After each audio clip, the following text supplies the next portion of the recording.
Palavra, vereador Cláudio Libardi. Presidente, meus cumprimentos ao senhor, meus cumprimentos aos demais vereadores dessa Casa Legislativa. Queria parabenizar pela iniciativa José de Jesus Freitas Abreu, meu amigo Jack.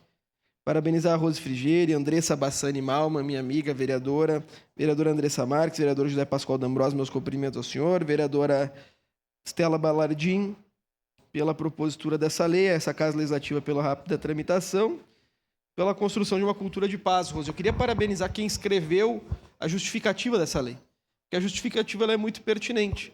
Ela trata da concepção que nós temos quanto à sociedade, mas mais do que isso, não é pela mera instituição no calendário, e sim pela construção de uma cultura de paz, vereadora Andressa. E não habitam nesse planeta exclusivamente mulheres nem homens. Ou nós fazemos em comunhão de esforços uma cultura de paz, ou nós não teremos uma cultura de paz.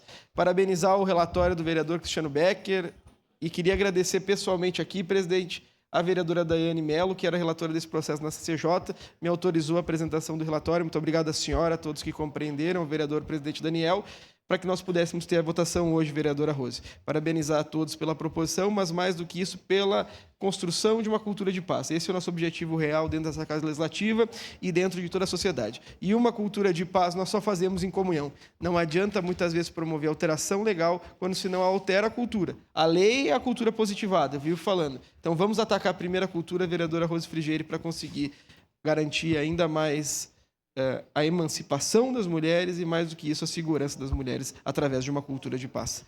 Vereador José de Abreu, o senhor queria uma parte? Tenha de imediato essa parte.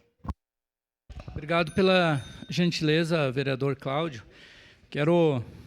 Não podia deixar de falar aqui, né, doutor Cláudio, sobre isso, que é um assunto ao qual me incomoda muito e queria aqui convocar todos os vereadores que façam parte dessa luta, né? Todos os homens, porque essa luta é dos homens. Começa ali, começa em casa, com nossos filhos. Então, a gente só vai ver a transformação quando a cultura ela for mudada. Isso vai demorar anos, é uma luta que a gente tem que combater sempre. Sou contra qualquer tipo de violência doméstica, violência contra a mulher, qualquer tipo de violência. Que, para mim, às vezes, a gente fala assim, mas o cara não bate, mas tudo o que ele fala, às vezes, é pior. Às vezes, o psicológico é 1000 vezes pior do que a gente apanhar. Então, contem sempre com esse vereador aqui. Eu estarei sempre na luta com vocês, mulheres, porque essa luta é de todos. Essa luta é dos homens, tem que ser dos homens. E eu sinto falta dos nobres vereadores aqui em muitas caminhadas que é feito, em muitas reuniões que é feito. Então, eu acredito que a gente tem que começar a participar mais, doutor Cláudio, dessa luta aí, porque a gente só vai encontrar paz quando todo mundo estiver em paz. Muito obrigado pela sua parte. Eu que agradeço a gentileza do senhor e queria cumprimentar, por fim, a Psiconor, que tem atuado na nossa cidade em diversos ramos e também tem uma forte atuação em defesa do meio ambiente, das árvores. Cumprimentar minha amiga Teriberti. Parabéns, vereadora Rose Frigieri. Obrigado, vereador Cláudio Libardi. Encerrada a discussão, em votação, declaro abertas as inscrições para a declaração de voto. Encerradas as declarações de voto.